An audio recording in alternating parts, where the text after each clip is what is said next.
wabarakatuh. Selamat sore adik-adik. Oke, sekarang pelajaran bahasa Indonesia. Materinya adalah perbedaan surat pribadi dengan surat dinas. Oke, jadi topiknya hari ini adalah surat. Jadi kita harus tahu dulu surat itu apa. Sepertinya kalau Mbak perkirakan kalian semua pasti sudah tahu surat itu apa ya. Oke, surat. Surat itu adalah secari kertas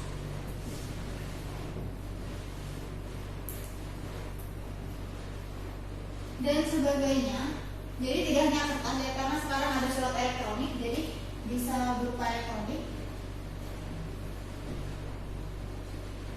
dan sebagainya yang digunakan untuk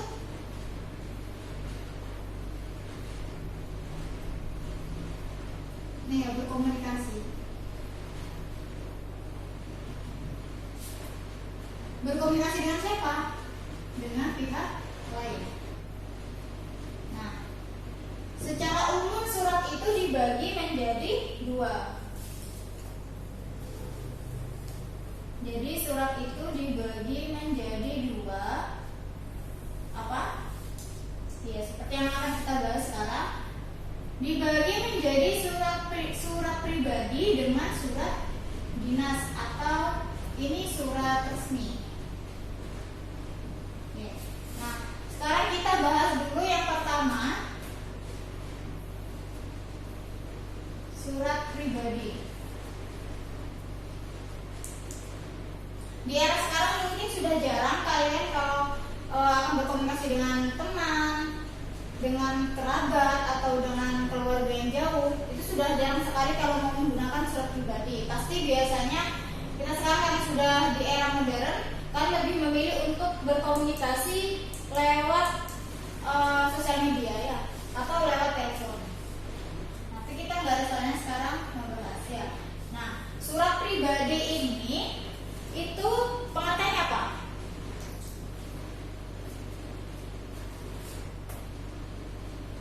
Ya, surat yang digunakan untuk berkomunikasi secara pribadi atau personal.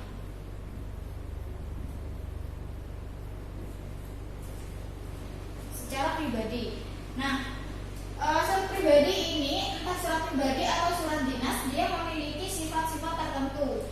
Nah, kalau surat pribadi, dia sifatnya adalah ada 4. Kira-kira apa? Ya, yang pertama dia pastinya bersifat pribadi ya, atau personal. Kemudian yang kedua itu bersifat santai. Maksudnya bahasanya itu santai, tidak terlalu baku. Kemudian yang ketiga itu bahasanya mudah dipahami. Biasanya kalau di surat pribadi tidak akan ada istilah-istilah sulit, karena yang dipakai bahasanya masih ringan. Nah, yang keempat komunikatif.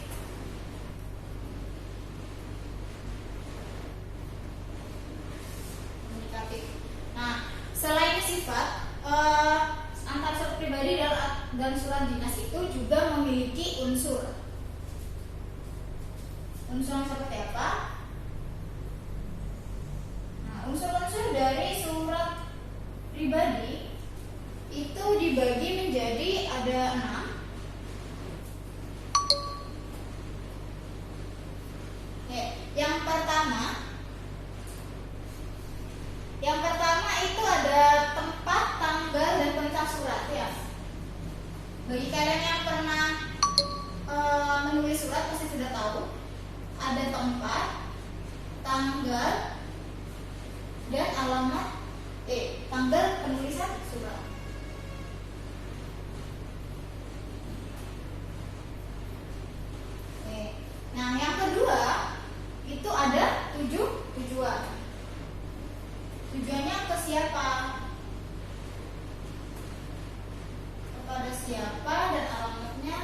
gimana ya. Yang ketiga itu ada salam pembuka.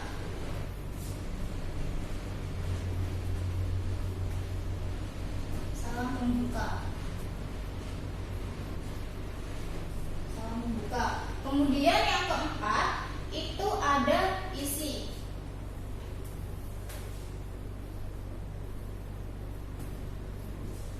Ada isi surat.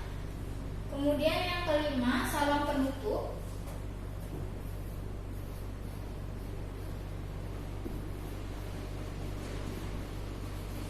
Salam penutup.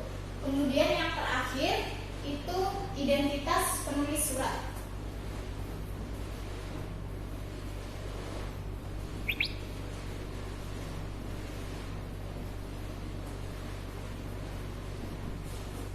Identitas penulis surat kelihatan ya?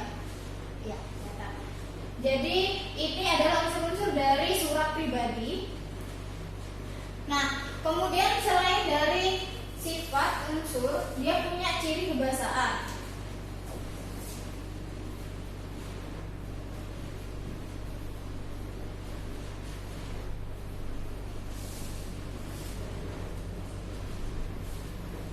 Dia ada ciri kebahasaan. Nah, untuk ciri kebahasaannya, dia yang pertama itu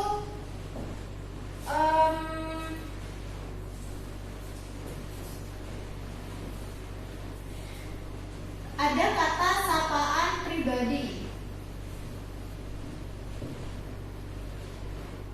Ya, jadi ada sapaan keakraban, misal hai sobat, jadi ada kata sapaan yang tidak biasa di sana ya. Nah, ada kata sapaan pribadi. Kemudian yang kedua, bahasanya non formal.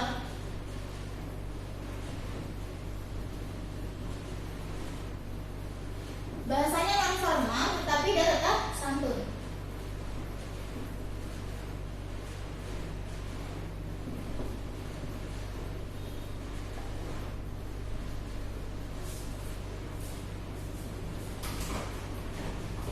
Nah, kemudian yang ketiga, ragam bahasa yang dipakai.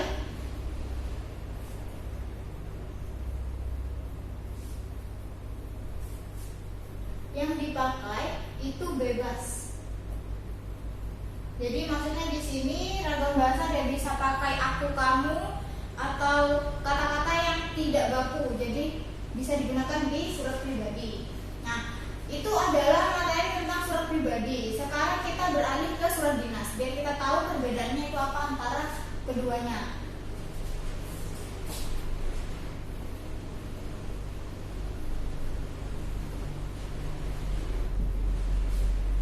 Oh ya, ada yang lupa tadi, di surat pribadi ini dia itu kan tadi digunakan untuk dokumentasi secara pribadi. Nah, sifatnya itu personal, tapi dia itu bisa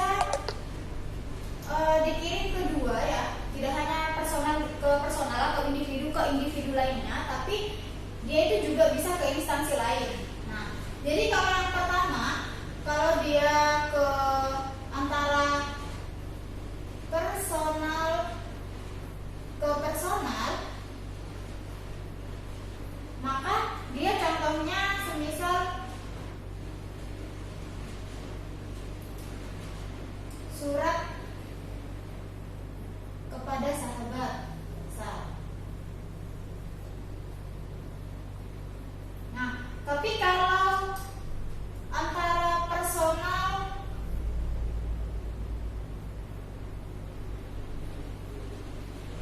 kepada instansi, itu contohnya itu adalah surat izin tidak masuk sekolah.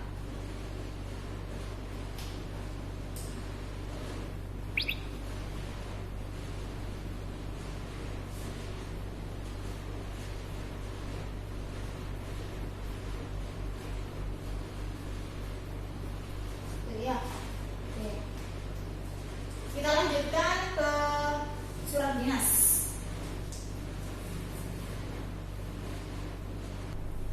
Nah, jadi surat pribadi itu bisa dikatakan kebalikan dari surat dinas ini adalah kebalikan dari surat pribadi. Nah, surat dinas itu adalah surat yang digunakan untuk berkomunikasi. Nah, kalau di surat pribadi dia kan bisa dari personal ke personal atau personal ke instansi. Nah, kalau surat dinas itu dibalik, jadi yang digunakan untuk berkomunikasi dari suatu instansi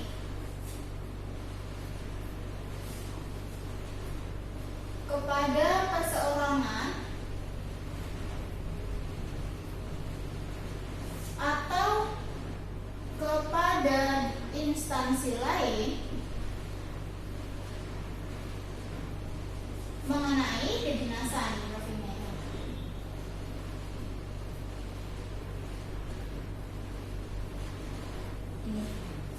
Ini adalah pengertiannya. Nah, kemudian seperti surat pribadi dia juga memiliki sifat.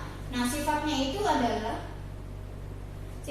adalah yuk kebalikannya.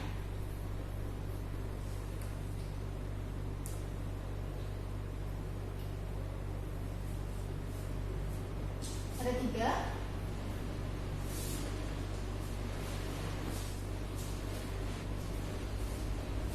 Yang pastinya singkat, ya, tidak bertele-tele, singkat, jelas, dan berpola tetap. Yang dimaksud berpola tetap, jadi formatnya ya begitu-begitu saja, tidak diubah. Jadi kalau misal surat pribadi kan kalau mau mengirimkan surat kepada teman, terus kepada keluarga atau kepada kerabat yang jauh, itu kan pasti bahasanya sudah beda, sapaannya juga beda. Tapi kalau surat dinas dia jadi satu, polanya tetap, tidak berubah. Oke, nah ini setelah ada sifat, dia itu ada struktur sama seperti surat pribadi. Strukturnya lumayan banyak karena ini adalah surat resmi. Berbeda dengan surat pribadi yang polanya itu santai dan lebih kepada penulisan keakraban, isi dari keakraban. Nah, kalau surat dinas itu adalah polanya resmi dan berpola tetap. Nah, strukturnya ada 11. Yang pertama ada kop surat, kemudian nomor surat, ini biasanya sudah dari instansinya ya. Tanggal surat, lampiran. Nah, lampirannya ini ada berapa? Biasanya memuat banyak. Kalau misal surat izin atau surat apa, biasanya juga ada lampiran mengenai kalau misal izin penyewaan tempat atau penyewaan gedung, itu pasti ada lampiran-lampiran mengenai harganya atau berapa harganya atau luas tempatnya gitu. Nah, kemudian yang kelima ada perihal. Misal dia surat izin ya surat izin, misal dia itu undangan ya undangan. Kemudian ada alamat surat, salam pembuka, isi, penutup, kemudian nama dan tanda tangan pihak yang mengeluarkan surat. Tulisannya juga ada stempel. Kemudian di sini ada nama dan TTD penulis. Itu strukturnya. Nah, ciri kebahasaannya itu juga ada ya.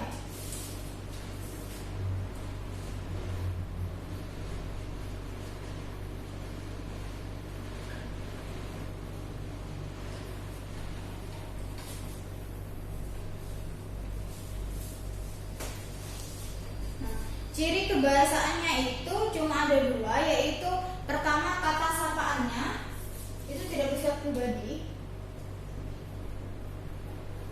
Kata sapaan formal.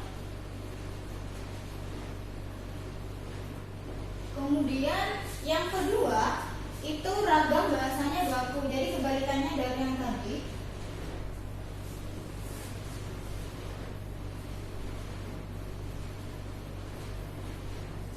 Bahasanya baku. Nah, ini adalah materi tentang perbedaan surat pribadi dengan surat dinas. Nah, biar lebih paham, bisa langsung ke latihan soal. Kaji latih langsung dibuka bukunya ya. Kaji latih halaman 23.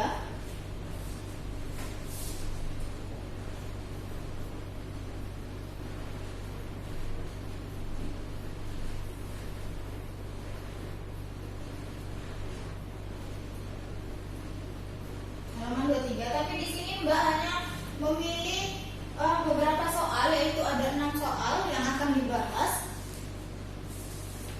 Pertama ada soal nomor 1,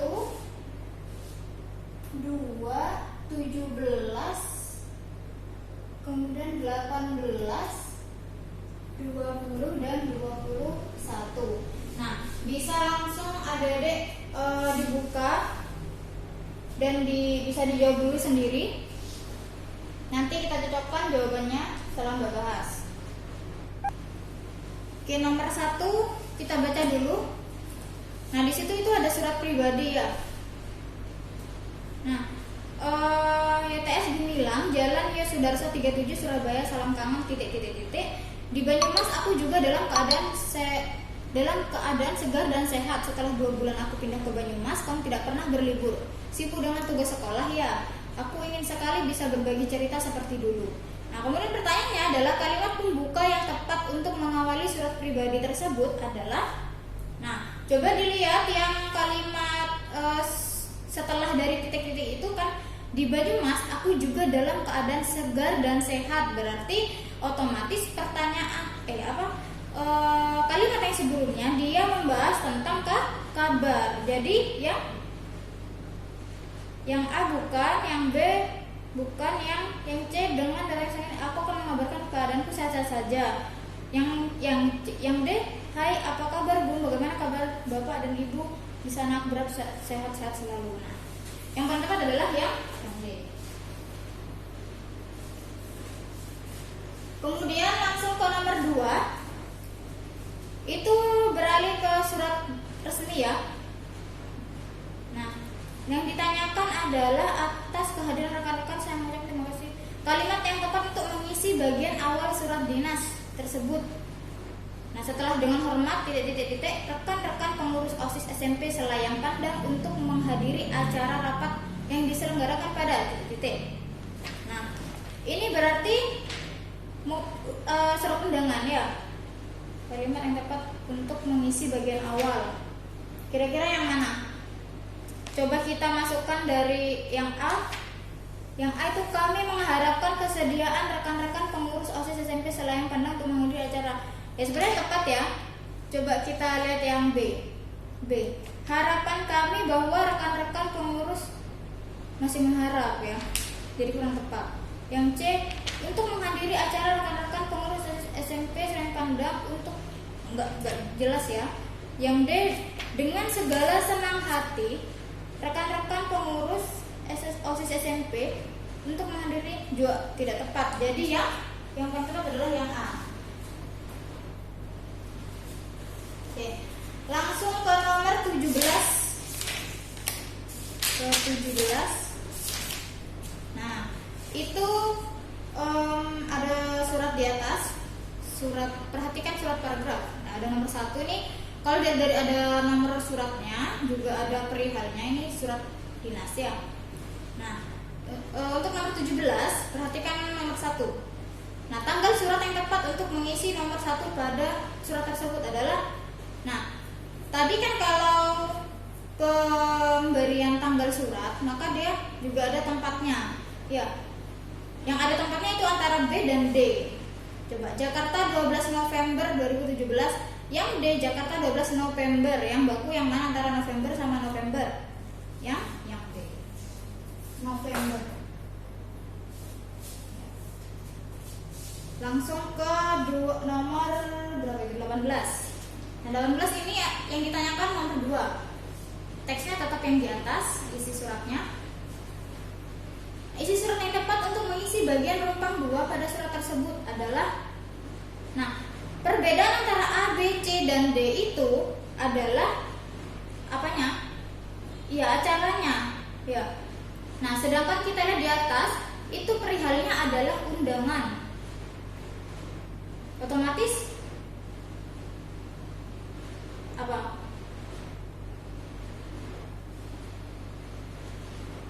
Coba yang B, yang A, sehubungan dengan pelaksanaan lomba sekolah sehat tahun 2009, kami mengharap izin Bapak. Nah, kalau undangan tidak perlu mengharap izin ya. Ini kan biasanya kalau kata-katanya seperti ini dia meminta izin isinya. Kemudian yang B, kami mengharap kehadiran, ya biasanya undangan memang seperti itu. Nah coba yang C, kami mengharap bantuan. Bukan ya, yang D mengharap sambutan. Berarti yang benar adalah yang B.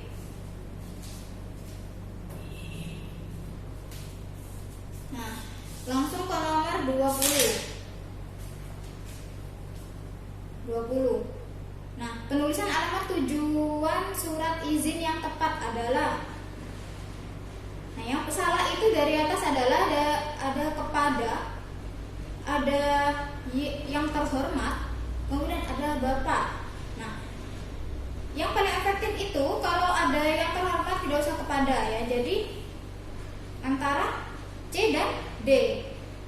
Yang terhormat kepala SMP ya, yang pastinya yang C, karena tidak usah Bapak. Kita harus formal, harus netral kalau mau menulis surat dinas. Yang C. Kemudian yang terakhir, soal terakhir nomor 21. Nah, kita baca dulu. OSIS SMP Bangsa akan mengadakan porseni. Ketua OSIS mengundang pengurus OSIS untuk rapat pembentukan panitia. Rapat tersebut akan dilaksanakan pada Jumat 18 Maret 2019 pukul 14.00 di ruang OSIS. Isi surat resmi yang paling sesuai dengan ilustrasi tersebut adalah, kita lihat perbedaannya apa di sini. Perbedaannya adalah acara ya.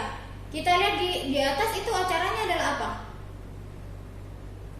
Untuk rapat pembentukan panitia. Panitia acara apa? Porseni. Jadi yang mana? Kalau yang A persiapan lomba salah, B persiapan bakti sosial salah, yang C pembentukan panitia porseni yang C ya.